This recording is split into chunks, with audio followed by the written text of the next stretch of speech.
नमस्कार, आप देख रहे हैं चर्चा द ट्रुथ। मेरा नाम है नेहा शुक्ला। हर हफ्ते हम किसी विशेष मुद्दे पर किसी विशेष अतिथि के साथ उस मुद्दे के तह तक जाने की कोशिश करते हैं और आज का जो मुद्दा है वो मध्य प्रदेश के विधानसभा चुनाव का है, क्योंकि यहाँ पर एक चरण में मतदान संपन्न हो चुका है और जो मतदान फीसद है वो अब तक का रिकॉर्ड मतदान फीसद है और ये फीसद लगभग 76 यानी कि 76.22% का रिकॉर्ड मतदान सामने आया है। और ये भी कहा जा रहा है कि 1956 के बाद से, जब से मध्य प्रदेश राज्य का गठन हुआ, उसके बाद से प्रदेश में सबसे ज्यादा ये मतदान फीसद रिकॉर्ड किया गया है, जो कि वहां के वोटर्स को काफी जो है इसका श्रेय दिया जा रहा है। हमारे साथ डॉक्टर अभय ओहरी जी जुड़े हुए हैं, जो कि खुद मध्य प्रदेश चुनाव के एक इंडिपेंडेंट निर्दलीय जो है उम्मीदवार हैं और वो रतलाम ग्रामीण से चुनाव लड़ रहे हैं। उनकी भी किस्मत का मतदाताओं ने फैसला कर दिया है। अब 3 दिसंबर को जब नतीजे सामने आएंगे तब पता चलेगा कि उनके वादों पर कितना भरोसा जनता ने जताया है। आइए उनका स्वागत करते हैं चर्चा द ट्रुथ में और उनके जरिए ये समझने की कोशिश करते हैं कि मध्य प्रदेश में जो वोटर्स ने उत्साह दिखाया है, आखिर इसकी वजह आप किसे मानते हैं। डॉक्टर अभय, बहुत बहुत स्वागत करती हूँ मैं आपका।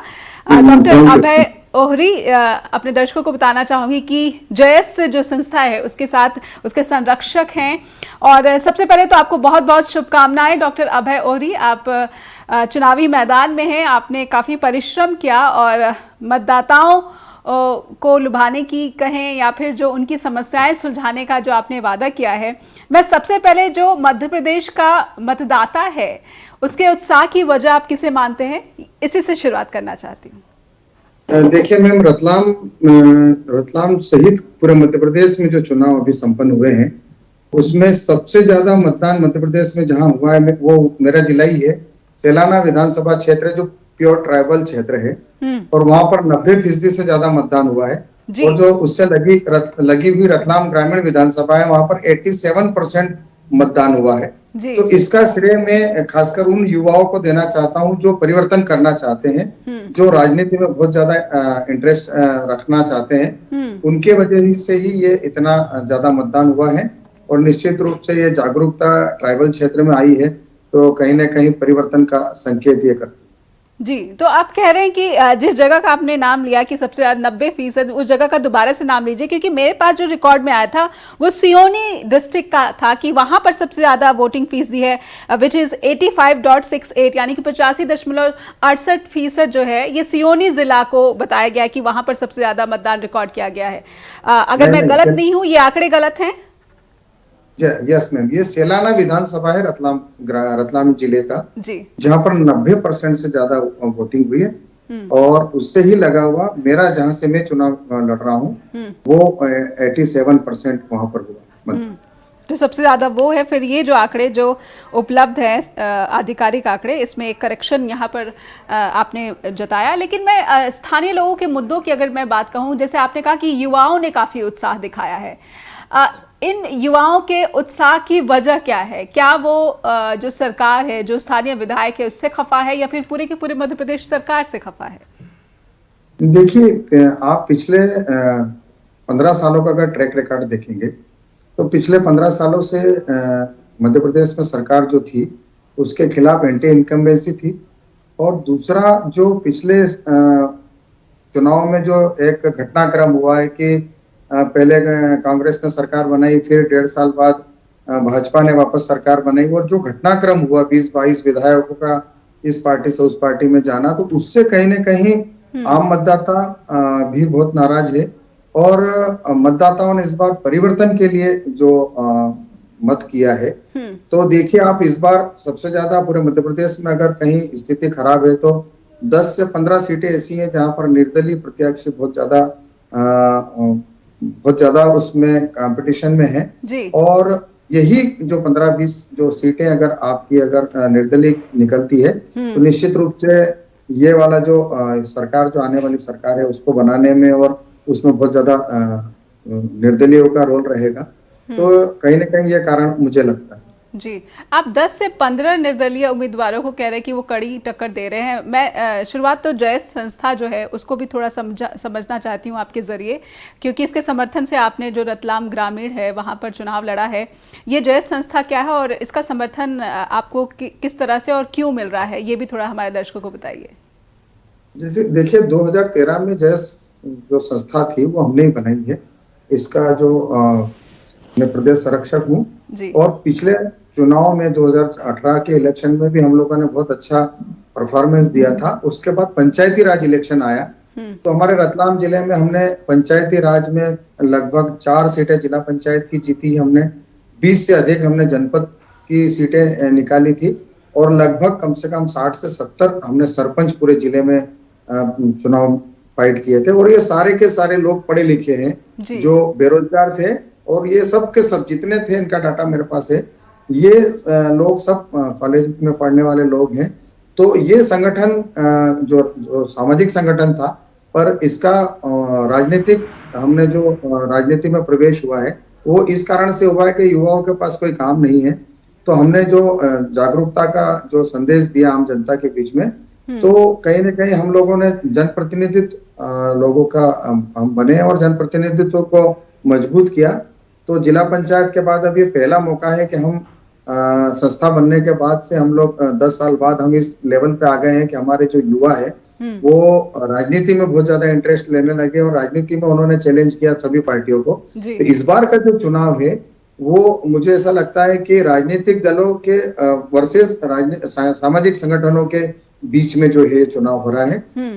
रतलाम जिले में ही अन्य एक और संस्था है, आपने नाम भी सुना होगा, करणी सेना है। जो करणी सेना के प्रमुख जीवन सिंह शेरपुर भी यहाँ पर चुनाव लड़ रहे हैं। वो भी सामाजिक संगठनों से आए हैं। जय सामाजिक संगठन है, ऐसे ही भीम आर्मी है, ऐसे कई सामाजिक संगठन जिन्होंने आज राजनीति में कदम रखा है। तो उससे कहीं ना कहीं राजनीतिक दलों को ये सोचने के लिए मजबूर कर दिया है कि राजनीतिक दलों की जो पॉलिसी रहती है कि किसी को भी टिकट दे देना, किसी को भी जिताने का एक वो थोप देना या थोप देना कैंडिडेट, तो वो अब नहीं होने वाला। और मध्य प्रदेश में मतदान के बाद की क्या स्थिति और क्या आकलन जो है अलग अलग उम्मीदवार अपने लिए लगा रहा है, अपनी पार्टी के लिए लगा रहा है, यही हम डॉक्टर अभय ओहरी से समझने की कोशिश करें, जो कि स्वयं एक उम्मीदवार हैं और निर्दलीय चुनाव लड़ रहे हैं। जय संस्था का उनको समर्थन हासिल है। डॉक्टर ओहरी, कहीं ना कहीं जब आप कहते हैं कि निर्दलीय 10 से 15 सीटों पर जो है मजबूत दिख रहे हैं, एक कड़ा मुकाबला दे रहे हैं जो है दोनों प्रमुख पार्टियों को, बीजेपी हो या फिर कांग्रेस हो, जब निर्दलीय उम्मीदवारों की बात आती है तो ये एक तय माना जाता है कि बीजेपी के साथ ही इनका सहयोग जो है वो जब सरकार बनाने की बारी आएगी तो दिखेगा। आप इस बातों को, इस तरह की जो एक नारा है या फिर एक तरह की जो बातें कही जाती हैं, विश्लेषण किया जाता है, इसे किस तरह से देखते हैं? देखिए, ऐसा नहीं है। निर्दलीय होने का सबसे बड़ा बेनिफिट तो ये होता है कि जिस दल की सरकार बनती है उस दल के साथ जाने के लिए वो स्वतंत्र होता है और सत्ता में भागीदारी जनता अगर उसको चुन के दे रही है तो जनता की भावना के हिसाब से उसको अगर वो जाता है किसी भी दल के साथ तो ये उसके लिए वो स्वतंत्र है। तो ऐसा जरूरी नहीं है कि किसी एक पार्टी को ही समर्थन देंगे। जिसकी सत्ता बनने की संभावना रहेगी और उसमें अगर निर्दलीयों का योगदान होगा तो वो ज्यादा महत्वपूर्ण हो जाएगा दोनों दलों के लिए। क्योंकि पिछली बार भी जो स्थिति बनी थी वो 115 116 सीट की बनी थी, एक पार्टी 107 सीटें लाई थी। तो कहीं ना कहीं निर्दलीय जो 4-5 पिछली बार भी निकल के आए थे उनका रोल बहुत महत्वपूर्ण था सरकार बनाने में। और इस बार वो ही ट्रेंड इस बार भी आ रहा है और इस बार निर्दलीयों की संख्या बढ़ेगी और दोनों ही पार्टियों को इस बार भी निर्भर होना पड़ेगा निर्दलीयों के ऊपर, ये मेरा मानना। जैसे आपने स्वयं ये माना है कि ज़्यादातर जो वोटिंग टर्नआउट है उसका एक बड़ा कारण जो है युवाओं का उत्साह भी है और कहीं ना कहीं पिछली बार जिस तरह से जनता ने बहुमत दिया कांग्रेस को, उसके बाद जो है कांग्रेस में फूट डाली गई, उसके बाद बीजेपी सत्ता में आ गई, तो इसकी एक नाराजगी भी इसकी एक मुख्य वजह है। तो क्या कहीं ना कहीं आप कांग्रेस को देखते हैं कि जो तस्वीर थोड़ी सी अगर साफ हो रही है तो कांग्रेस सत्ता बनाती हुई नजर आती है? हाँ, एंटी इनकम्बेंसी का फायदा कांग्रेस को निश्चित मिलेगा क्योंकि 15-20 सालों से भाजपा की सरकार है और भाजपा से लोग नाराज भी हैं। तो कांग्रेस को इसका बेनिफिट मिलेगा और पर कितना बेनिफिट मिलेगा और उसमें निर्दलीय का क्या रोल रहेगा ये तो 3 तारीख के बाद ही पता लगेगा। तो हमारे यहाँ का जो एरिया है, जो मालवा निमाड़ का जो क्षेत्र है, जी। यहाँ पर तो ये देखने को मिल रहा है कि इस बार जो आम जनता है, मतदाता है, वो दोनों ही दलों के साथ में जाने के मूड में नहीं है। मतदाता साइलेंट है, मौन है, और वो जो मतदान कर चुका है उसका परिणाम 3 तारीख को आने वाला है। और मुझे पूरा भरोसा है कि इस पूरे क्षेत्र में, मालवा निमाड़ के क्षेत्र में, निर्दलियों की जो वो रोल रहेगा वो बहुत महत्वपूर्ण होने वाला है। जी। और एक बात और मैं आपको बता दूं कि ये जो मालवा निमाड़ का जो बेल्ट है, यहाँ पर लगभग 22 से 23 सीटें ऐसी हैं जो ट्राइबल बहुल क्षेत्र है ये। जी। और पूरे 43 सीटें जो मध्य प्रदेश में है, उसमें से 22 सीटें मालवा निमाड़ में हैं, और बाकी की जो दूसरा है महाकौशल और गोंडवाना क्षेत्र जो है उस जगह पे है। ये 20-22 सीटों में जयस का बहुत ज्यादा प्रभाव है। और इस जयस के प्रभाव के कारण ही देखो, जयस ने अभी भी 36 कैंडिडेट पूरे मध्य प्रदेश में उतारे हैं, जी। और 43 टोटल सीट्स हैं। तो कहीं ना कहीं बहुत बड़ा एक जो है सीट का या जो एक नंबर है, जो मतदान को भी प्रभावित करेगा, और जो अंक गणित है दोनों पार्टियों को वो भी। आपने एक बात ये भी कही कि मतदाता जो है वो बहुत ही जो है अपने अंदर बातें रखी है उसने, इस बार जो है गुमसुम है, वो खुलकर बातें नहीं कर रहा है। तो इस तरह के मतदाता के बारे में एक बात ये भी कही जाती है डॉक्टर अभय औरी कि वो बहुत खतरनाक होता है, हो सकता उसका पता ही नहीं लगता है कि वो बीजेपी के साथ जाएगा या कांग्रेस के साथ जाएगा। आपका क्या आकलन है? अगर मैं मध्य प्रदेश के मतदाताओं को आपके जरिए थोड़ा सा और बेहतर तरीके से समझने की कोशिश करूं, तो ये जो खामोश मतदाता है, जो ये नहीं कह रहा है कि वो किस पार्टी के साथ जाना चाह रहा है, आप इस मतदाता को किस तरह से आंकते हैं? देखिए, मतदाता इसलिए भी नाराज है दोनों पार्टियों से कि जो पिछले 15-20 सालों में जो बेरोजगारी का एक मुद्दा है बहुत बड़े युवाओं में, बैकलॉग पदों की भर्ती नहीं हुई है, नए पद हमारे मध्य प्रदेश में भरे नहीं गए हैं, महंगाई की मार है ही, साथ में जो जिस तरीके से टैक्सेस कारोबारियों पे थोपे जा रहे हैं, किसानों की बात करें तो किसानों को भी जितना फसल का जो दाम मिलना चाहिए वो दाम नहीं मिल रहा है।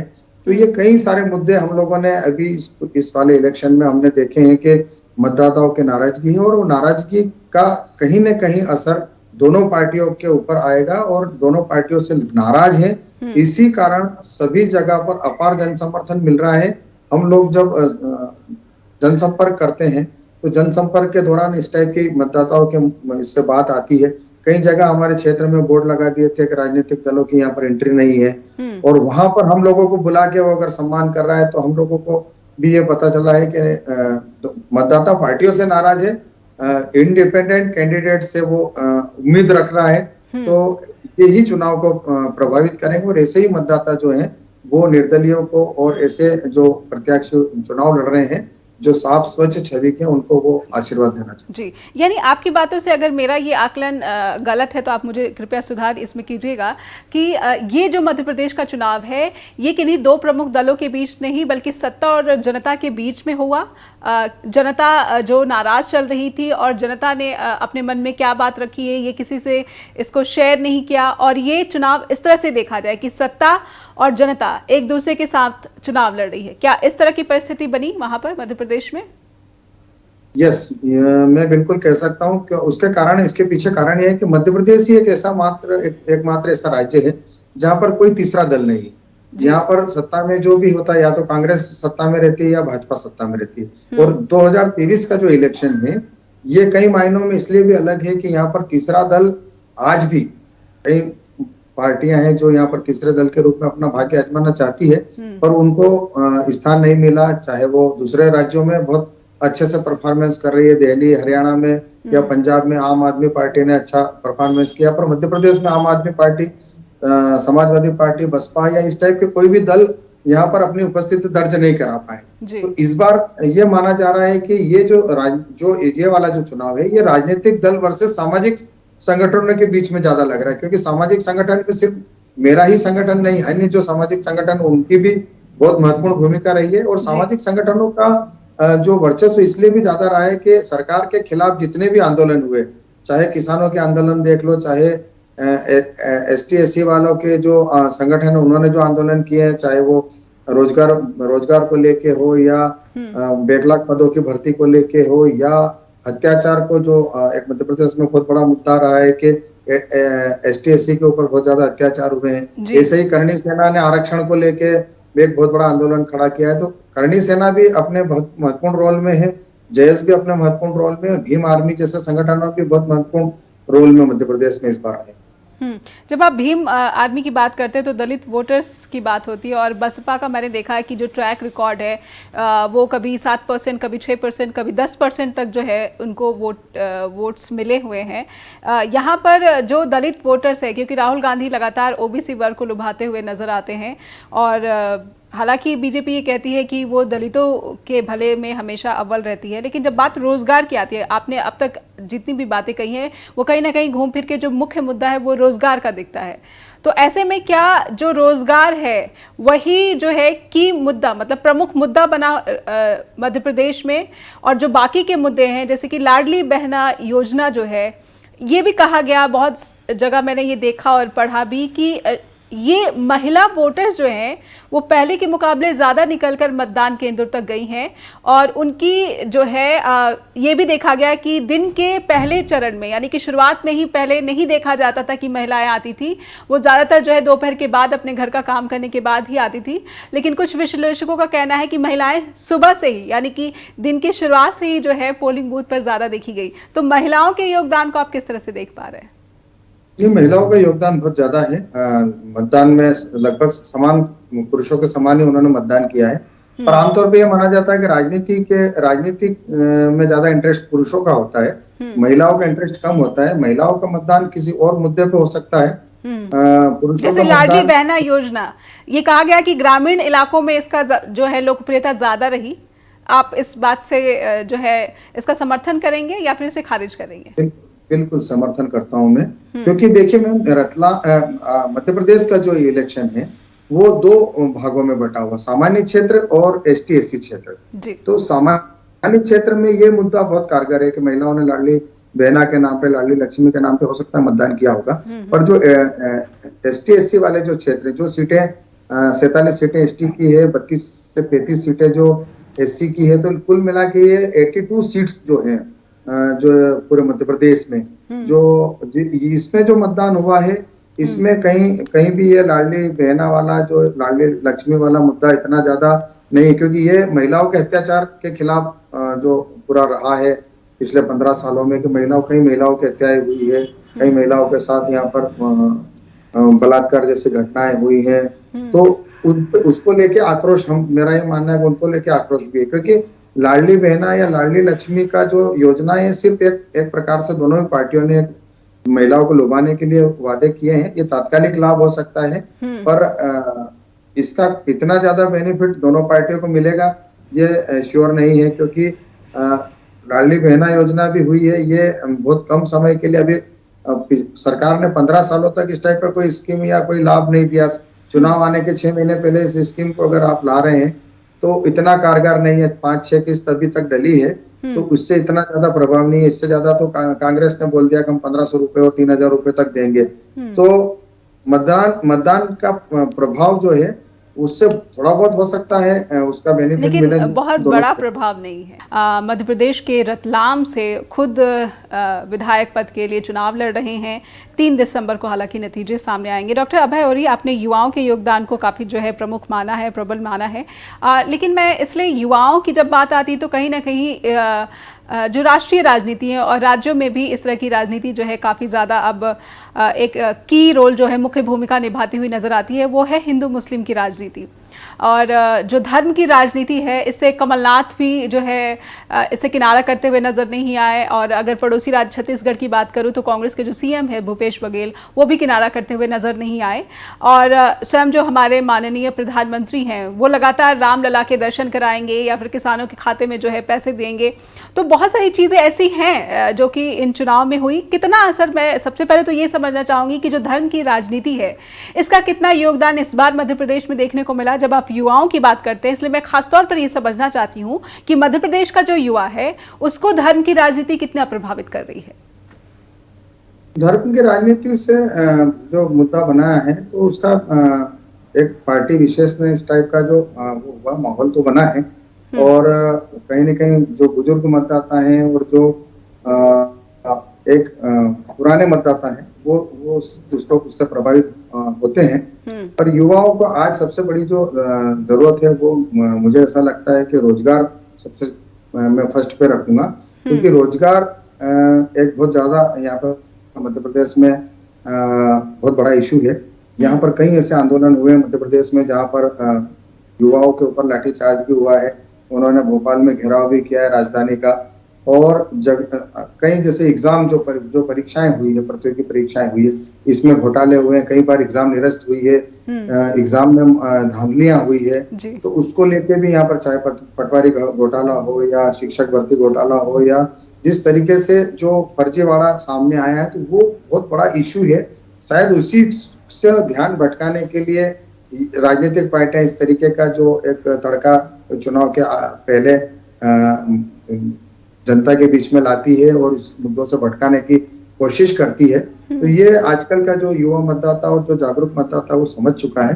तो धर्म का थोड़ा बहुत रोल होता है, पर बहुत बड़ा इफेक्ट आएगा, क्योंकि राम मंदिर का मुद्दा लगभग समाप्त हो चुका है। सभी लोगों ने उसमें सहयोग किया है, हर वर्ग ने उसमें दान दे के उस मंदिर को निर्माण करने में अपना योगदान दिया है। तो धर्म से आस्था जुड़ी हुई है हर वर्ग की, पर उससे अब वोट में इतना ज्यादा तब्दील हो जाए, पहले एक समय था जब ऐसा हुआ है, पर अब नहीं लगता। अब मेरा तो ये मानना है कि हम लोग जो वोट मांगने जा रहे हैं वो हम धर्म के नाम पर नहीं मांग रहे, हम लोग रोजगार और काम के नाम पर मांग रहे हैं कि आम लोगों को उसमें राहत।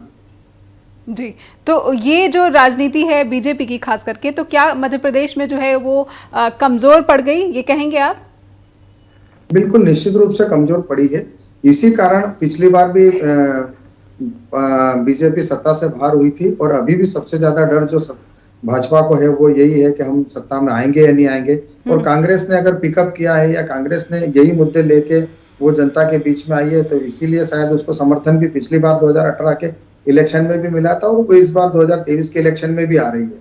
तो कहीं ना कहीं इसका बेनिफिट कांग्रेस को ज्यादा होते हुए दिख रहा है। भाजपा इसमें थोड़ा पिछड़ेगी, और निश्चित रूप से इसमें दोनों ही दलों में जो ये अलग अलग मुद्दों के लेके जो सत्ता प्राप्ति के लिए जो होड़ चल रही है, तो इसी स्थिति में यहाँ पर तीसरे मोर्चे का जो है वो बहुत महत्व।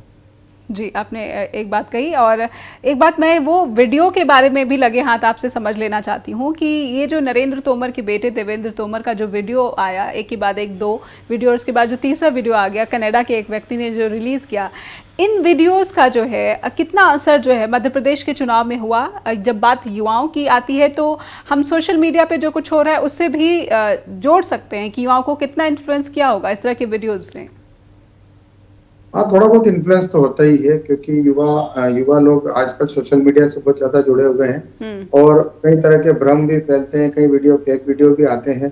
तो जो सोशल मीडिया का रोल थोड़ा बहुत इलेक्शन में प्रभावित करता है, और इससे जो भी वहाँ के जो लोकल कैंडिडेट्स होते हैं या जो पार्टियों के कैंडिडेट्स होते हैं उसको कई बार नफा नुकसान होता है।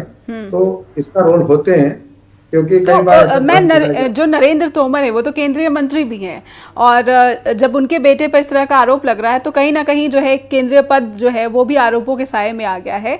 तो नरेंद्र तोमर, उनकी लोकप्रियता कितनी थी और उसको कितना नुकसान हुआ, या और इससे बीजेपी को कितना नुकसान हुआ?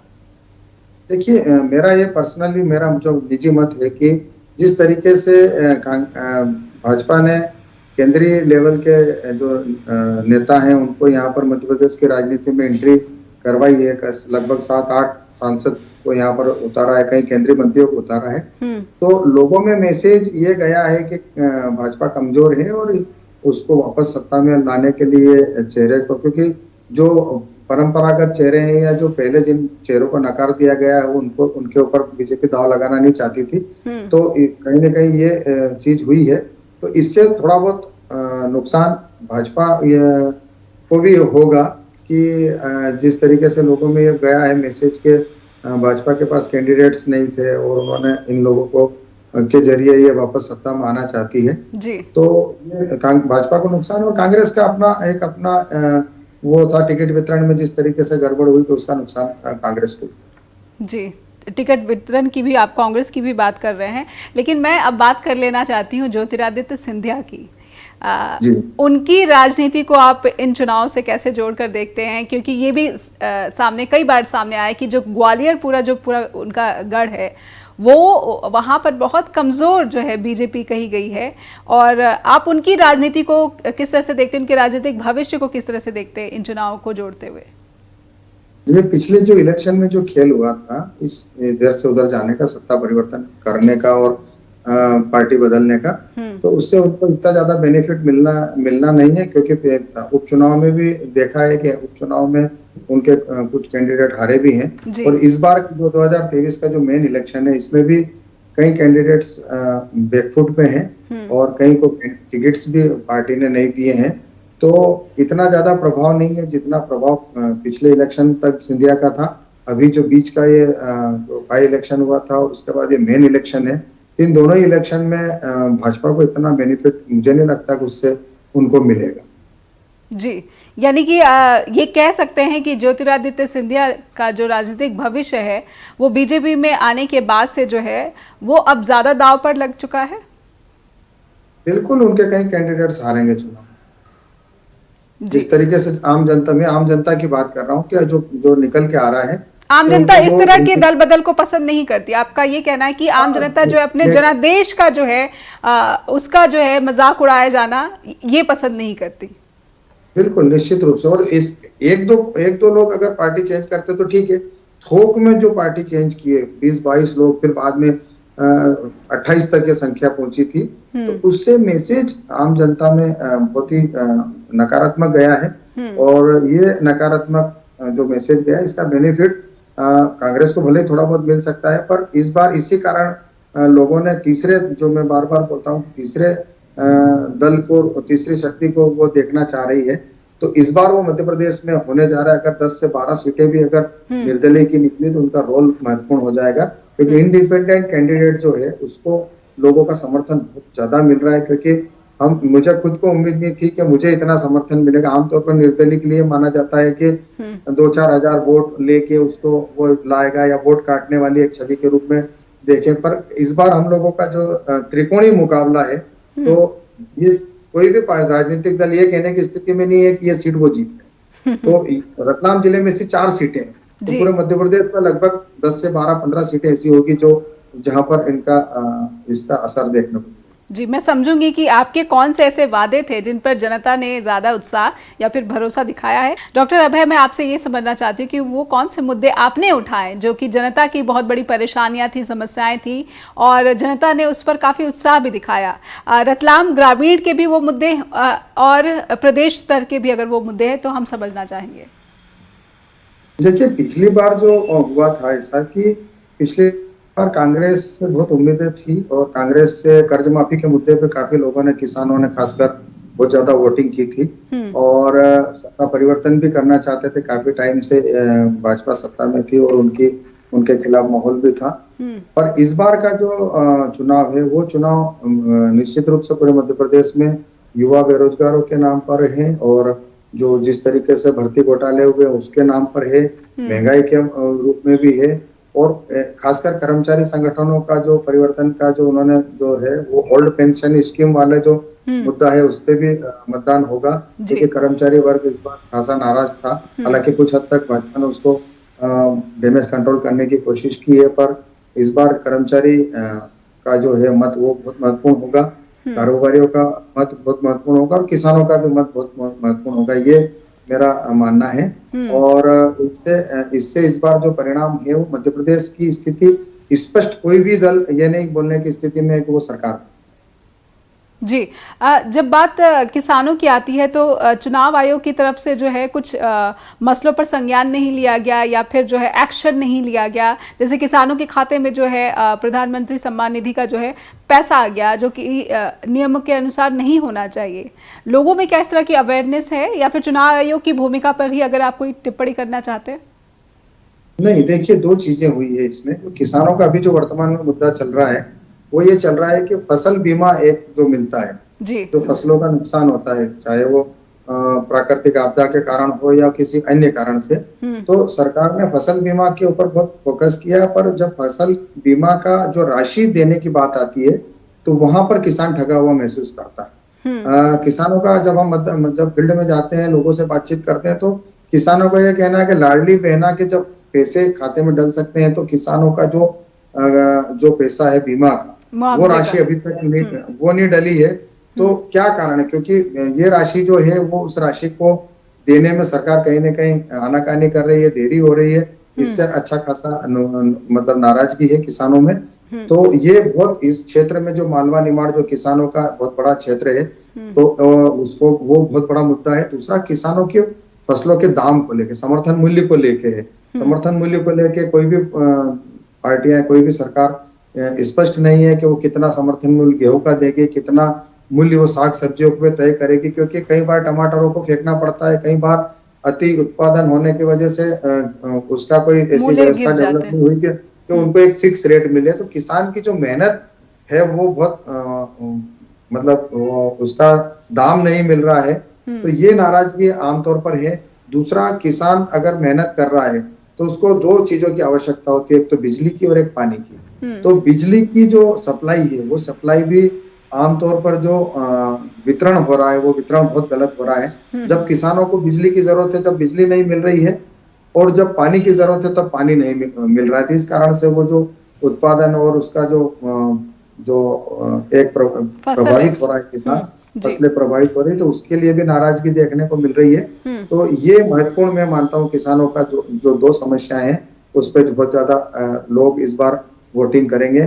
तो ये सब मुद्दों को ध्यान में रख के वोटिंग करें। जी, क्योंकि मैं एक सवाल राहुल गांधी से जुड़ा भी करना चाहती हूँ। राहुल गांधी एक युवा नेता है और मध्य प्रदेश में युवाओं ने जो है मतदान में ज़्यादा उत्साह दिखाया है। तो राहुल गांधी के प्रति मध्य प्रदेश के युवाओं की जो बात है, अगर मैं उनकी समझ को समझने की कोशिश करूँ आपके ज़रिए, कि कितनी विश्वसनीयता राहुल गांधी के प्रति मध्य प्रदेश के युवा जो रखते हैं, या फिर उनकी रैलियों में या फिर उनके भाषणों में जो है कितना दिलचस्पी या रुचि दिखाते हैं? देखिए, राहुल गांधी जी की कई सभाएं मैंने देखी भी है, सुनी भी है। उसमें जो एक मुद्दा राहुल गांधी जी अभी जो चला रहे हैं मध्य प्रदेश में, ओबीसी का जो मुद्दा है, ओबीसी का जो कार्ड खेला जा रहा है जी, तो वो कहीं ना कहीं प्रभावित करेगा मतदान को। उसका रीजन भी ये है कि ओबीसी का पिछली बार भी यहाँ पर ऐसा हुआ था कि जो ओबीसी का जो पर्याप्त मात्रा में जो जितना रिजर्वेशन मिलना चाहिए था वो नहीं मिला है। 27% रिजर्वेशन की जो पिछली बार मांग थी वो भी पूरी नहीं हुई है। पिछली बार का जो पंचायत इलेक्शन हुआ था उसमें भी युवाओं ओबीसी वर्ग ने ये मांग की थी कि उनकी कुछ सीटें मतलब 27% के हिसाब से फिक्स की जाए, चाहे शासकीय सेवा वाली हो, चाहे राजनीतिक दलों में जो आरक्षण मिलना चाहिए वो नहीं मिला है। जबकि मध्य प्रदेश में 52% के लगभग ओबीसी मतदाता है और ओबीसी जनसंख्या है। तो 52% को अगर 27% रिजर्वेशन भी नहीं मिल रहा है तो इसको लेके नाराजगी देखने को मिलेगी।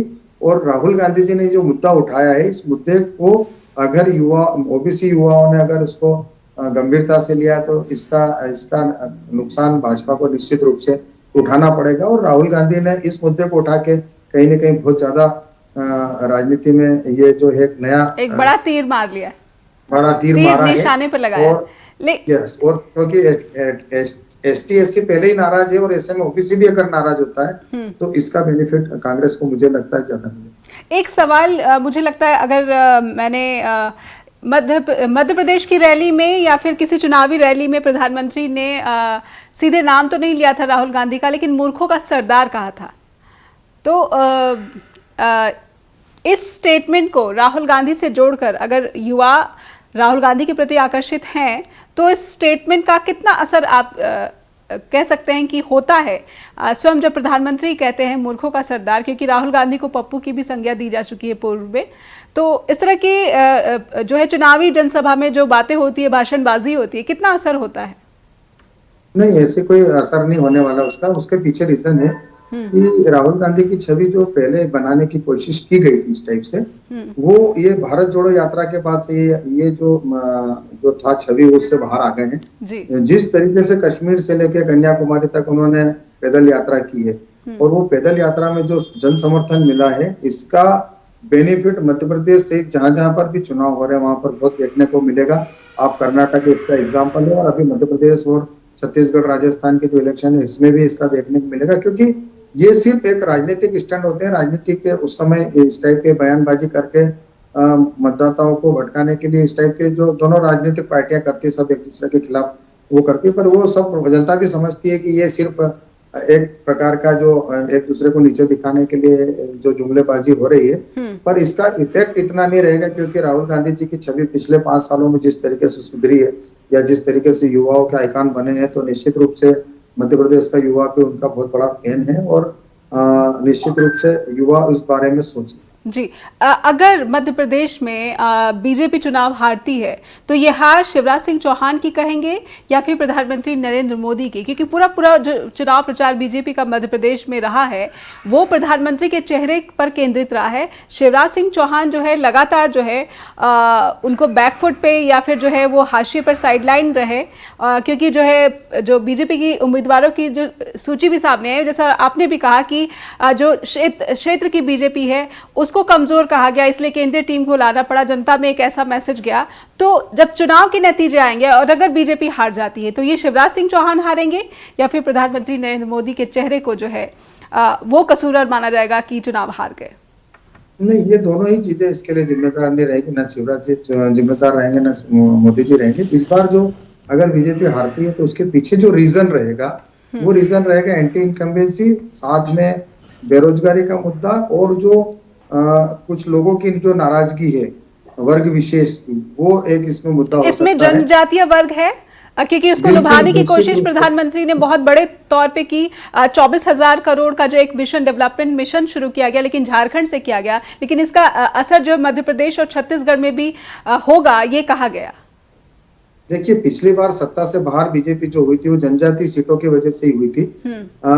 47 सीटें हैं जनजाति के लिए आरक्षित। 47 सीटों में 32 सीट्स पर बीजेपी काबिज थी, और 18 के इलेक्शन में 16 सीटों पे आ गई थी। मतलब 16 सीटों का जो नुकसान हुआ था भाजपा को, तो वो 16 सीटें अगर जनजातीय सीटें अगर उनको मिलती तो ये सत्ता से बाहर नहीं होती थी।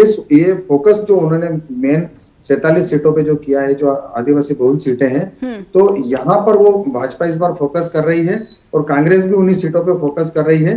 तो अब यहाँ का जो परिणाम आएगा उसी परिणाम से तय होगा कि मध्य प्रदेश में सरकार किसकी बनेगी। तो आपने कोई लहर देखी कि लहर कांग्रेस के लिए थी या फिर बीजेपी के लिए या फिर निर्दलीय के लिए या फिर समाजी संगठनों के लिए? देखिए, लहर वाली बात नहीं। इस बार क्या था, जब तक आज इलेक्शन संपन्न हो चुका मध्य प्रदेश में, आज से 2 महीने पहले की अगर मैं बात करूं तो कांग्रेस की लहर थी कि कांग्रेस सत्ता में आ रही है, पर कांग्रेस ने टिकट वितरण में गड़बड़ की, तो भाजपा मजबूत हुई। भाजपा ने समझदारी से काम लिया, और भाजपा ने जो इस तरीके से टिकट का वितरण किया, तो ये बराबरी के इसमें आ गए हैं कि कोई भी सत्ता में आ सकता है। पर वो वाले मुद्दे जो है जनता अभी भूली नहीं है, क्योंकि कांग्रेस ने भी क्या किया है कि जो सामाजिक संगठनों के साथ जो समझौते होने थे, सामाजिक संगठन के लोगों को मौका देने की बात करती आ रही थी कि हम अगली बार इलेक्शन में हम सभी सामाजिक संगठन के कुछ लोगों को हम मौका देंगे, और जय संगठन के साथ भी 10 सीटों के साथ हम लोग बोला था कम से कम 10 सीटें हमको दी जाए। समाप्त हो गया जी। 10 सीटें नहीं देते हुए उन्होंने जो 1-2 सीट पे समझौते किए, तो उसका नुकसान उनको भी उठाना। जी, बहुत बहुत धन्यवाद करना चाहूँगी, क्योंकि समय समाप्त हो गया इसलिए रोकना पड़ रहा है, लेकिन आपने समय निकाला और चर्चा द ट्रुथ में शामिल हुए, आपका बहुत बहुत आभार इसलिए।